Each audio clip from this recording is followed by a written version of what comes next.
Moi c'est Nicolas, je suis guide de pêche diplômé et je vous propose de m'accompagner au bord de l'eau. J'ai maintenant une bonne trentaine d'années de pêche à la carpe à mon actif. Vraiment un poisson étrange. J'ai trempé mes lignes un peu partout en France et à l'étranger aussi, D'aérodynamique, que ce soit du bord ou en bateau. et en fort.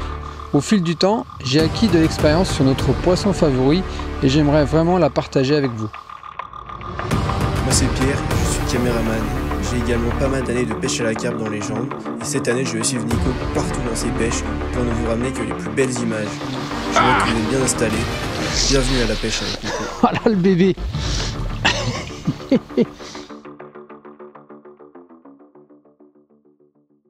Bon alors évidemment moi ça fait une trentaine d'années que je pêche la carpe et du coup j'ai fait au fil des années j'ai fait évoluer mon matériel et maintenant j'en suis rendu à du matériel très haut de gamme et bien évidemment quand on débute la pêche de la carpe on n'est pas obligé de démarrer avec des cannes à 300 €. Donc on peut trouver un équipement bien meilleur marché.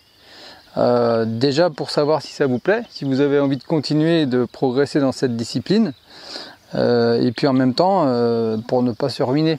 Donc on va les choisir en fonction de son niveau de pêche. Donc moi ça fait 30 ans que je pêche la carpe, donc j'utilise des cannes relativement puissantes, pas faciles à gérer pour un débutant. Donc moi je vous orienterai plutôt vers des cannes en 10 pieds relativement courtes ou 12 pieds avec des puissances moyennes jusqu'à 3 livres pour quand même pouvoir pêcher à des distances tout à fait raisonnables au niveau des 100 mètres sans problème. Et en même temps que ces cannes-là vous permettent de vous pardonner des erreurs que vous pourriez faire en combat avec le poisson. C'est-à-dire que voilà, surpris par un rush puissant, le temps qu'on dessert le moulinet, si on a une canne relativement raide et puissante, là ça risque de casser.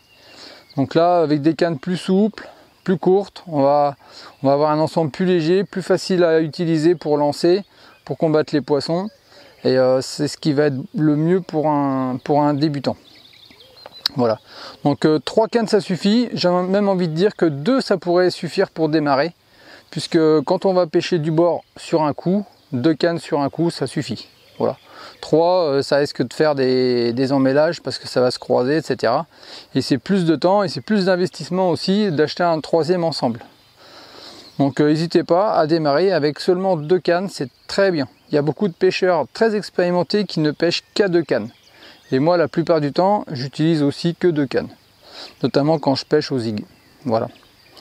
Après il y a un autre élément qui est important, c'est des moulinets.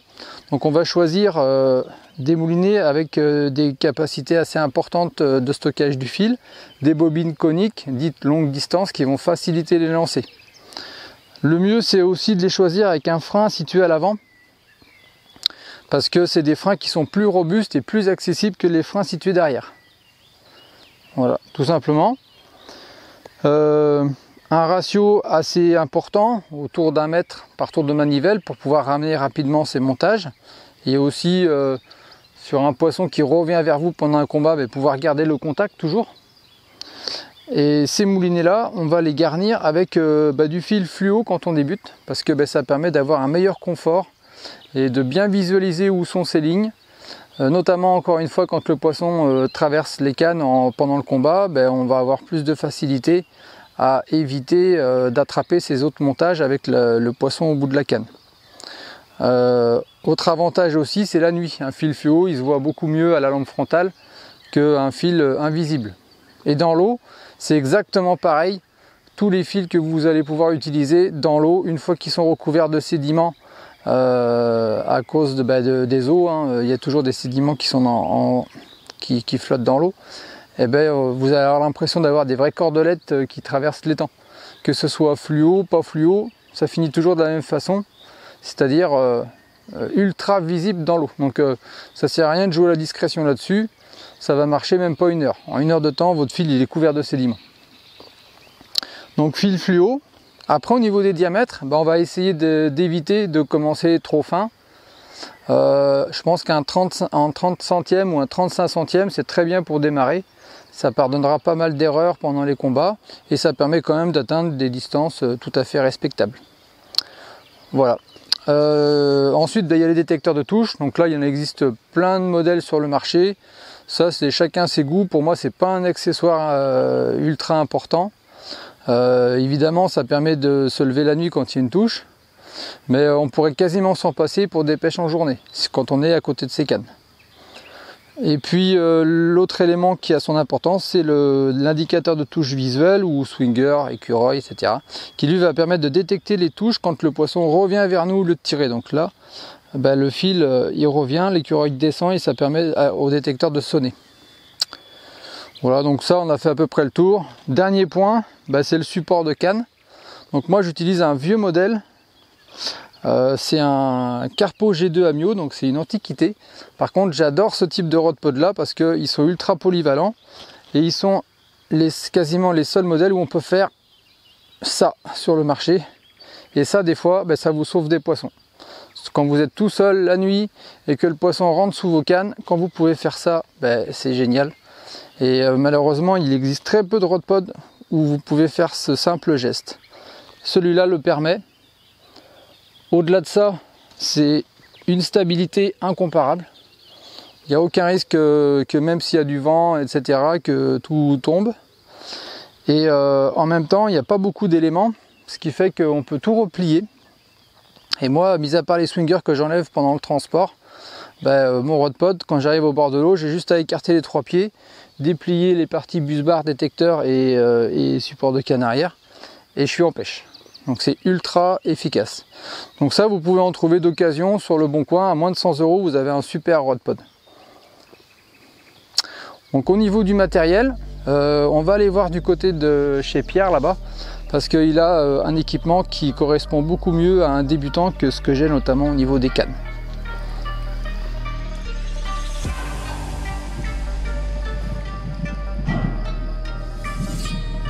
Pourquoi ça fait des trucs un peu flous dans l'image là? Quand c'est bleu oreiller, c'est net. Ah ouais?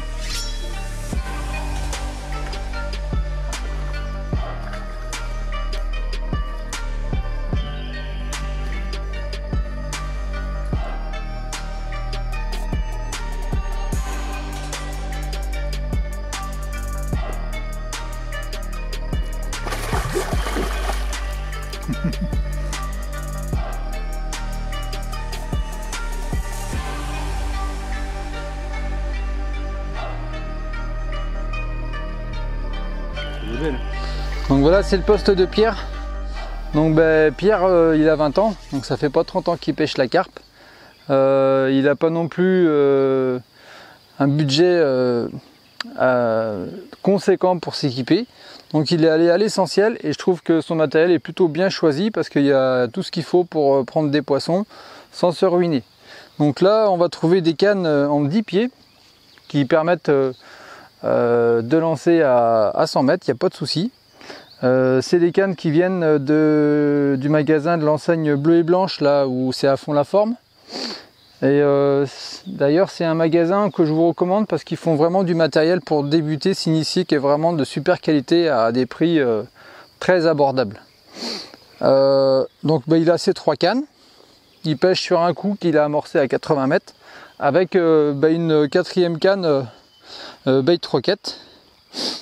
Voilà, et sur laquelle il a mis un moulinet équipé de tresses pour pouvoir aussi la transformer en flotteur sondeur pour se repérer dans sa distance de pêche, identifier les bonnes zones, etc. Et grâce à tout ça, il a pu faire des poissons sympas. Donc au niveau des moulinets, on est forcément sur des modèles qui sont plus entrée de gamme mais qui font tout à fait le job, avec des bobines à grosse capacité, longue distance, et ça lui permet de pêcher sans problème avec un nylon en 30 centièmes et d'atteindre les distances qu'il veut, et de s'amuser aussi sur les poissons, parce qu'il y a aussi la notion de plaisir à la pêche qu'il ne faut pas oublier, parce qu'on n'est pas là pour bosser, on est là pour s'amuser, se faire plaisir, et avec des petites cannes légères comme ça, c'est un vrai régal de combattre les poissons. Voilà. Après, il a aussi un tapis de réception, bien sûr, une épuisette avec une grande ouverture pour pouvoir rentrer les carpes. Et on a fait le tour de l'essentiel de ce qu'il faut. Il a fait le choix d'un petit rod pod, parce que c'est la mode, près du sol. Bon, personnellement, je suis pas fan parce que si il pleut fort et puis que vous êtes sur du sable, vos moulinets vont se remplir de sable avec les éclaboussures d'eau. Voilà, bon, c'est un peu les papis qui parlent, l'expérience. Mais c'est vrai que c'est un choix discutable que de positionner ces cannes à ras le sol. Pour moi, c'est pas la bonne idée. Déjà, c'est à la portée des animaux. Quand vous avez un ragondin qui vous met un coup de dent dans le nylon et que vous avez 150 mètres de nylon de sortie, c'est un peu dommage. Et puis après, ça ramasse toutes les projections d'eau quand il pleut. Voilà, donc chacun a un petit peu ses goûts et ses choix. Il a aussi, au niveau de la détection visuelle, opté pour des hangers. Donc là, on est sur une tige en cordelette. Voilà, ça fait le job aussi. Par contre, s'il y a du vent, ça se balade. Donc là, ça peut faire des bips intempestifs. C'est pour ça que moi sur mon système j'ai opté pour des swingers, donc avec une tige rigide où là ça peut souffler, ça ne peut pas se déplacer de droite à gauche. Donc j'ai pas de bip. En fait, dès que j'ai un bip, c'est que j'ai un poisson. Voilà, c'est ce qu'il faut essayer d'obtenir dans son système de détection, c'est que dès qu'on a un bip, c'est un poisson. Voilà. Plus on va avoir des bips intempestifs, plus on va se faire avoir un coup ou l'autre en croyant que c'est rien, que c'est juste le vent ou quoi, et qu'en fait c'est un poisson qui est en train de faire un beau travers et qui va droit dans une branche.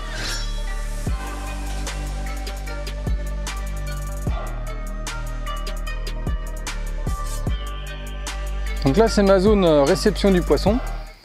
Je viens de capturer un poisson tout à l'heure, je l'ai mis au sac pour qu'on parle un petit peu des manipulations du poisson quand on a eu la chance d'avoir un départ.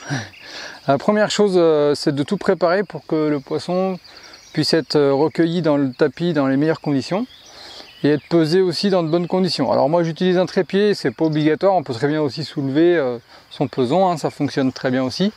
Mais là moi ce que je fais, c'est que je le mets déjà à zéro, comme ça il est prêt.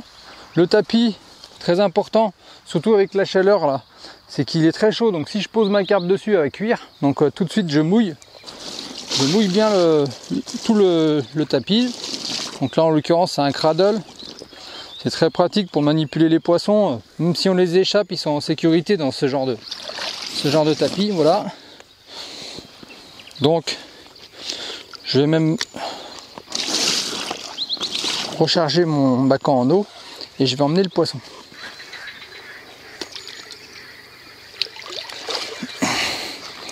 Donc je recharge l'eau.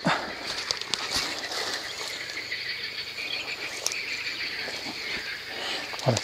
Alors le sling, je l'ai mis là. Hop. Je l'ai mis à l'ombre parce qu'il fait relativement chaud. Et mettre un poisson en plein soleil dans peu de profondeur, c'est pas terrible, hein, donc vaut mieux préférer les parties ombragées pour garder un poisson. Après, moi j'utilise un sling avec des barres qui sont équipées de mousse, donc qui flottent. Donc si même mon sling se détachait, je peux facilement récupérer mon poisson s'il arrive à partir. C'est pas le cas avec les sacs de conservation classiques. Alors attention, je vous invite à les équiper avec un flotteur en mousse pour pouvoir les retrouver si malheureusement ils se détachent. Ça arrive.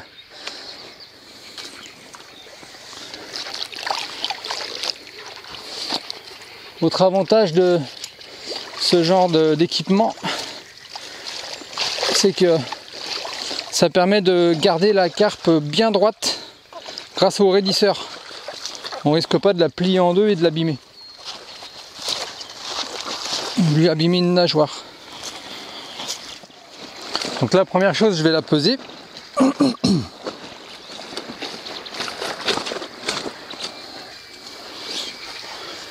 Hop.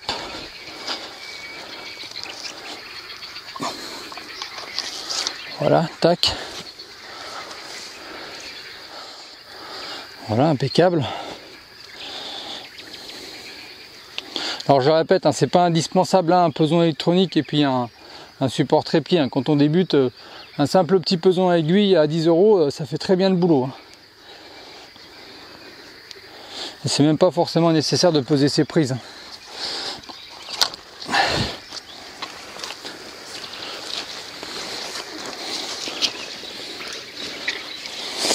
Voilà. Donc là je reverse de l'eau. Hein. Faut vraiment que tout soit mouillé. quand vous posez une carpe sur votre tapis, pour pas risquer de lui ôter ou de lui enlever ou sécher le mucus. Parce que c'est ce qui lui sert de protection au niveau de la peau par rapport aux différentes infections qu'elle peut contracter dans l'eau. Et si vous lui ôtez ce mucus là, elle devient tout de suite plus fragile, elle pourrait être malade. Voilà, donc là je vais enlever mon badling parce que je l'avais décroché là. Donc c'est un poisson qui avait été bien piqué, donc ça a été pris sur une bouillette flottante.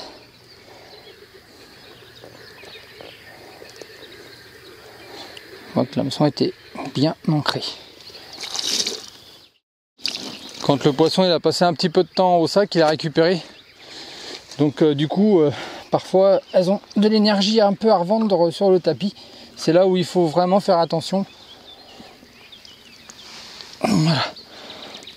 Donc pour présenter une carpe, moi j'aime bien poser mes coudes sur mes genoux. Ça me permet d'avoir une bonne stabilité.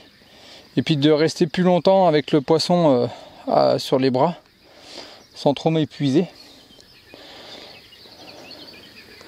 Donc c'est un joli poisson, très sympa. Il a livré un beau combat et il a mordu sur le coup amorcé. Donc ça fait plaisir parce que ça veut dire que les poissons rentrent sur l'amorçage et je vais pas être obligé d'aller courir la berge d'en face qui est jamais la plus facile à pêcher. Faut mieux commencer à pêcher dans l'ordre, proche de soi, plutôt que de tout de suite vouloir pêcher de l'autre côté. Super. On va remettre le poisson à l'eau. Donc toujours avec le sling.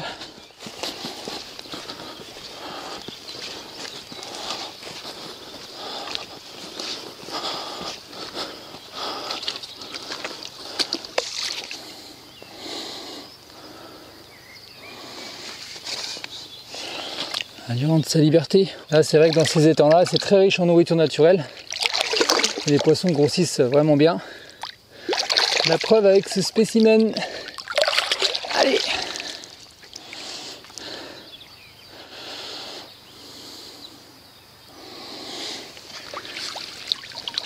C'est une belle petite bête, une éphémère.